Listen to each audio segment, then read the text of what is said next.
प्रिय बच्चों, प्रश्नावली 1C प्रश्न संख्या 2।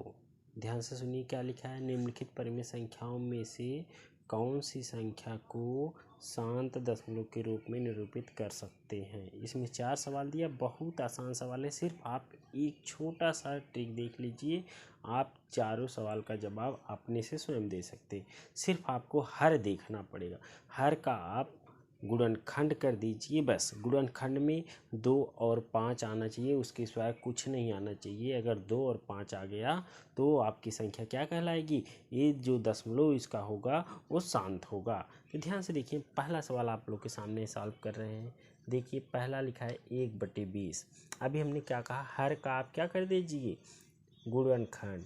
जब हम हर का गुणनखंड करेंगे तो होगा 2 दहा में 20, फिर 2 पचे 10, फिर क्या होगा 5 का नम 5।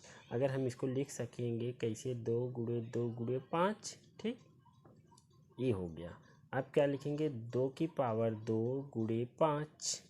तो इसको हम क्या लिख सकते हैं, 1/2 की पावर 2 गुणे 5, इसका पावर 1 है, एक ही संख्या है। अगर किसी भी संख्या का अगर हम हर का गुणनखंड करते हैं, वो 2 गुणे 5 के रूप में आ रहा है, उसकी पावर 1 2 3 4 5 कुछ भी हो सकती है, तो वह हमेशा आपका शांत कहलाएगा। ठीक है। और अगर 2 और 5 के सिवाय और कोई नंबर आ जाता है तो वह शांत नहीं होगा, उसे हम अशांत कहेंगे। कभी कभी ये होता है कि सिर्फ 2 आ जाता है, 5 नहीं आता है, तो आप 5 लिख सकते हैं 5 की पावर 0 बनाकर। चलिए आगे कोई सवाल मिलता है तो हम उसे बताते हैं। सवाल नंबर 2 देख लेते हैं। 2 कह रहा है 1/27। अब इसका हर 27 है, 27 को आपको गुणनखंड करना है, तो 27 लिख देंगे। उसके बाद इसको हम फैक्टर गुणनखंड कर देंगे।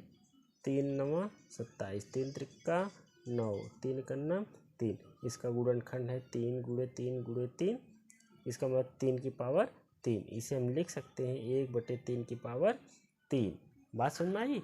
तब देखिए इसके में 2 और 5 दो में से एक भी नहीं है, और कोई अलग नंबर आ गया 3, इसलिए क्या कहलाएगा, अशांत है। आपको भाग देने की ज़रूरत नहीं है, हम वैसे पता कर ले रहे हैं। हमें एक छोटा सा एक फार्मूला या ट्रिक समझ लो, जानना है।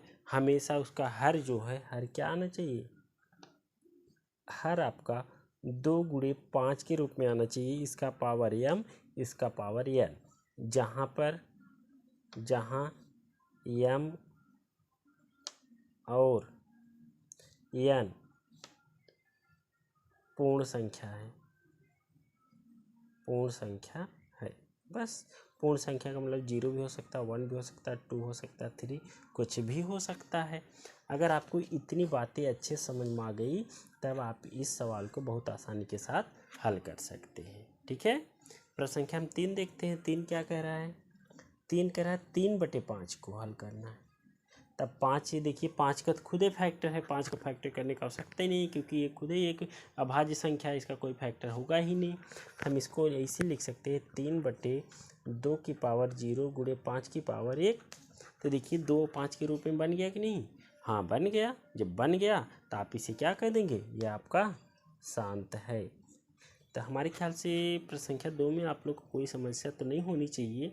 अगर फिर भी कोई समस्या हो रही तो आप कमेंट बॉक्स में लिख कर पूछ सकते हैं, हम उसको हल करके आपको समझाने की पूरी कोशिश करेंगे। प्रश्न संख्या 4 क्या कर रहा है, देखिए प्रिय बच्चों, कर रहा है 1/15। अब आ गया 15, अब 15 का आप फैक्टर कर दीजिए। 15 का फैक्टर अगर हम करते हैं तो क्या होगा, पहले किससे कटेगा, 3 से, 3 5 15, अब 5 से। ठीक है। इसको हम लिख सकते हैं 1/3 गुणे 5। 5 तो आया प्रिय बच्चों, लेकिन 5 के साथ साथ 3 आ गया। लेकिन हमें 3 उन की ज़रूरत नहीं है, सिर्फ 2 और 5 की ज़रूरत होती है। तो इसलिए क्या हो जाएगा, अशांत हो जाएगा, अशांत हो गया। तो हमारे ख्याल से आप लोग को प्रश्न संख्या 2 बहुत अच्छे से समझ में आ गया होगा। अगर कहीं भी कोई समस्या हो आप कमेंट के जरिए पूछ सकते हैं। अगर हमारा वीडियो आप लोग को अच्छा लग रहा है अधिक से अधिक शेयर करिए, लाइक करिए और अधिक से अधिक बच्चों के पास पहुंचाइए, ताकि वो भी ऐसे ऐसे अच्छे से पढ़ सकें। धन्यवाद प्रिय बच्चों।